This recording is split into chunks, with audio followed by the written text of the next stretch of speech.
Hi friends, welcome to IT kitchen. இன்றைக்கி என்ன video பார்க்க போகிறோன்னா, சண்டே ஃபுல் டே vlog தான் பார்க்க போகிறோம்.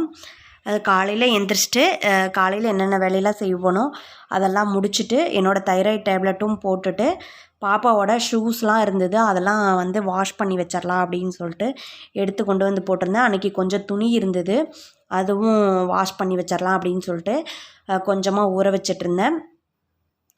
எந்த துணியை எந்தெந்த பவுட்ரு போட்டு துவைப்பனோ அதெல்லாம் வச்சு ஒயிட்லாம் வந்து ஆலா ஊற்றி ஊற வச்சுட்டு அதுக்கப்புறம் தான் துவைப்பேன்.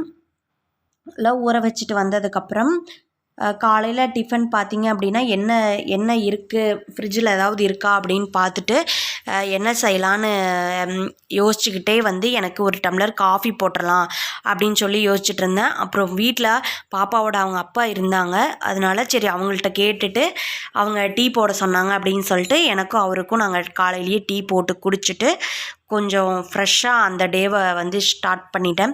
எப்போயுமே சண்டே வந்து கொஞ்சம் சோம்பேறித்தனமாக தான் இருக்கும். இந்த தடவை பார்த்திங்க அப்படின்னா ஒரு 2-3 வீக்ஸாக வந்து பாப்பா நான்வெஜ் கேட்டுட்டு இருந்தா. நான்வெஜ் வந்து சாப்பிடும்போது எல்லோரும் ஒன்றா உட்காந்து சாப்பிட்லாம் அப்படின்னு சொல்லி கேட்டுட்டு இருந்தா. அது ரொம்ப மிஸ் பண்ணுறா அப்படின்னு சொல்லிட்டு நாங்கள் சரி இன்றைக்கி நான்வெஜ் எடுத்துகிட்டு வந்துட்டு எல்லோரும் ஒன்றா உட்காந்து சாப்பிட்லாம் அப்படின்னு சொல்லிட்டு இன்றைக்கி கொஞ்சம் பிரிஸ்காக வேலையை முடித்தா மட்டும்தான் நம்ம வந்து சீக்கிரம் உட்காந்து ஒன்றா உட்காந்து சாப்பிட முடியும் அப்படின்ட்டு நான் டீ போட்டு குடிச்சிட்டு பிரிஸ்காக எல்லா வேலையும் செய்ய ஆரம்பிச்சிட்டேன். நான் டீ போட்டுட்டு இருந்த டைமில் பாப்பா தம்பி 2 பேருமே எந்திரிச்சு வந்து வெளியே உக்காந்துருந்தாங்க. அது என்னமோ தெரிலிங்க, ஸ்கூல் டைம்னா மட்டும் நம்ம எழுப்பணும் அப்படின்னா கூட எந்திரிச்சு வரமாட்டாங்க. லீவ் டைமில் சீக்கிரமாக எந்திரிச்சு வந்துடுறாங்க. வேலை இருந்தாலும் கூடவே வந்து சீக்கிரமாக எந்திரிச்சு வந்துட்டு அந்த வேலையை செய்ய விடாமல் டார்ச்சர் பண்ணிகிட்ருக்காங்க. உங்கள் வீட்டில் எப்படின்னு சொல்லுங்கள். காலையில் டிஃபனுக்கு பார்த்தீங்க அப்படின்னா தோசையும் கடல சட்னியும் தான் செஞ்சுருந்தேன். நான் டின்னர் செய்கிற கேப்பில் அவங்க அப்பா கிளம்பிட்டாங்க நான்வெஜ் எடுத்துகிட்டு வர்றதுக்கு. பாப்பா தம்பி 2 பேருமே சேர்ந்து கிளம்பிட்டாங்க. அவங்க வந்து 3 பேருமே பிளான் பண்ணிவிட்டு கிளம்பிட்டாங்க. அன்றைக்கி இட்லி தான் ஊற்றியிருந்தேன். இட்லி ஊற்றிட்டு சாப்பிட வருவாங்கன்னு பார்த்தா அங்கேயே போயிட்டு ஏதோ ஜூஸ் குடிச்சிட்டு வந்தேன் அப்படின்னு சொல்லி ஏதோ சொல்லிகிட்டு இருந்தாங்க. அப்புறம் கொஞ்சம் நேரம் நான்வெஜ் எடுத்துகிட்டு வர்றதுக்குள்ளே நான் வேலையை முடிச்சுட்டு துணியும் துவைச்சி முடிச்சுட்டேன். அவங்க வர்றதுக்குள்ளே கூடவே இட்லியும் ஊற்றி ரெடி பண்ணி வச்சுட்டேன். அன்றைக்கி சின்ன வெங்காயம் பூண்டு எதுவுமே இல்லை, எல்லாமே வந்து ஃப்ரெஷ்ஷாக உளித்து செய்கிற மாதிரி தான் இருந்தது. அப்புறம் இஞ்சி பூண்டு பேஸ்ட்டுமே வந்து எதுவுமே இல்லை, எல்லாமே நியூவாக அரைச்சி தான் செய்கிற மாதிரி இருந்தது. அதுக்குள்ளே சும்மா simple get ready with me தான், அதை தான் பார்த்துட்ருக்கீங்க. காலையில் முகம் மட்டும் கழுவிட்டு பொட்டு வச்சுட்டு நெத்திக்கு சந்தனம் வச்சுட்டு தலையை வந்து மடித்து பின்னி போட்டுக்கிட்டேன். எப்போவுமே வந்து தலைக்கு எண்ணெய் வச்சேன் அப்படின்னா மடித்து பின்னி தான் போட்டிருப்பேன். வெளியே போனால் மட்டும்தான் ஃப்ரீயாக விட்டுருப்பேன். ஏன்னா கீழே முடியும் வெடிச்சுக்குது, வளரவும் வளராது. நீங்கள் உங்கள் வீட்டில் பெண் குழந்தைங்க இருந்தாங்க அப்படின்னா எண்ணெய் வச்சு நைட் டைம் எண்ணெய் வச்சு இப்படி மடித்து போட்டு விடுங்க. எக்காரணத்தை கொண்டு குதிரவால் மாதிரி விடாதீங்க, ரொம்ப முடி வெடிச்சுக்கும். பழைய காலத்து டிப்ஸ் மாதிரி தான் இருக்கும், இருந்தாலும் இதுதான் உண்மை. ஏன்னு பார்த்தீங்க அப்படின்னா இப்போ இருக்க குழந்தைங்களாம் பெண் குழந்தைங்கள்லாம் என்ன பண்ணுறாங்கன்னா எண்ணெய் தேய்க்காம தான் போகிறாங்க. என்னோடய பாப்பா அவள் எண்ணெய் தேய்க்க மாட்டேன்றா. ஸ்கூலுக்கு போகிறப்போ எண்ணெய் தேய்க்காதீங்க வேண்டாம் அப்படின்னு சொல்கிறா. அதனால தான் இப்போ இருந்தே நம்ம கொஞ்சம் கொஞ்சமாக பழக்கப்படுத்திக்கிட்டு வந்தோம் அப்படின்னா தான் அவங்களுக்கும் அது பழக்கமாகும். அவங்களும் கொஞ்சம் முடியை வந்து கேர் பண்ணி வச்சுக்குவாங்க. துணியெல்லாம் துவைச்சி முடிச்சுட்டு இட்லி இருந்தது சாப்பிட்டேன். பாப்பாவும் தம்பியும் போட்டு கொடுத்ததுக்கு அவங்க வேண்டாம் அப்படின்னு சொல்லிட்டாங்க. காலையில் டைமில் கொஞ்சம் எனர்ஜியாக ஜூஸ்லாம் குடிச்சிட்டு வந்துட்டாங்க அப்படின்னால இட்லி சாப்பிட்ல. சரி அப்படின்ட்டு நானும் ஹஸ்பண்ட் அவங்களும் சாப்பிட்டு பிரியாணி செய்யலாம் அப்படின்னு சொல்லிட்டு பிரியாணிக்காக ரெடி பண்ணிகிட்டு இருந்தேன். பார்த்தா பெரிய வேலையை பார்த்துட்டேன். விரலை கட் பண்ணிட்டேன். தோல் கொஞ்சம் இது வர மாதிரி நல்லா கட் பண்ணி விட்டுட்டேன்.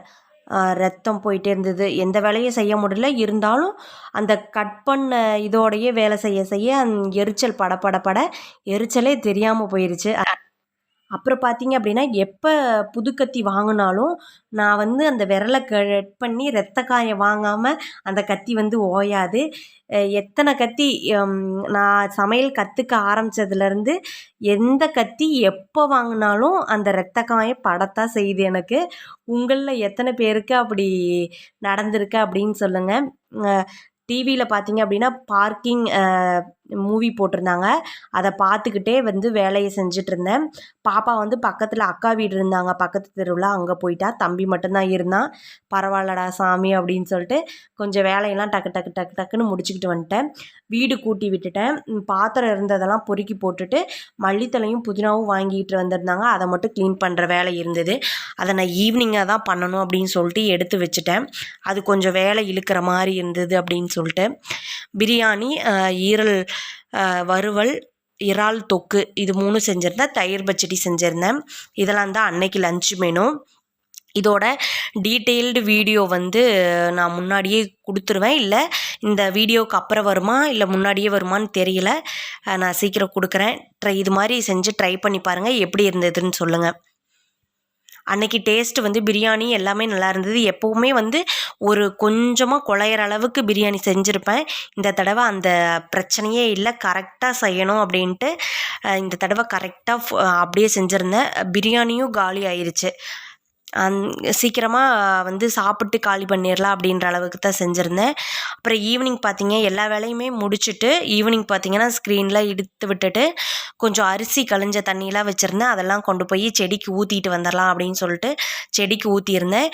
இந்த டைமும் வந்து இந்த பூச்செடியெலாம் வந்து மாடியில் வச்சுருக்க பூச்செடியெலாம் வந்து நல்லா டெவலப் பண்ணிடணும் அப்படின்னு இருக்கேன். ஏதாவது உங்களுக்கு டிப்ஸ் தெரிஞ்சாலும் சொல்லுங்கள். நான் செடி வச்சேன் அப்படின்னா கொஞ்ச நாளைக்கு நல்லா வருது, அதுக்கப்புறம் வரமாட்டேங்குது, ஏன்னே தெரில. இந்த டைம் எப்படியாவது பூச்செடியெலாம் வந்து நல்லா சக்ஸஸ்ஃபுல்லாக வளர்த்திடணும் அப்படின்ற ஒரு குறிக்கோளோடு இருக்கேன். எந்த அளவுக்கு நல்லா வரும்னு தெரியல. காலையில் போட்டிருந்த துணியெல்லாம் வந்து காஞ்சிருச்சு. அதெல்லாம் எடுத்து வச்சிடலாம் அப்படின்னு சொல்லிட்டு எடுத்து வச்சிட்ருக்கேன். இந்த டைம் பூச்செடியை உரம் கலந்து தான் வச்சுருக்கேன். மாடியில் பார்த்தீங்க அப்படின்னா கீச் கீச் கீச்சுன்னு அந்த குருவியோட சத்தத்தில் அங்கே ஈவினிங் டைம் இருக்கிறக்கே நல்லா இருக்குது. இங்கே பார்த்தீங்க அப்படின்னா செவ்வந்தி பூச்செடி 5 வாங்கியிருந்தேன். 3 ஒரு இதுலேயும் 2 ஒரு தொட்டிலையும் அப்படி கலந்து வச்சுருக்கேன்.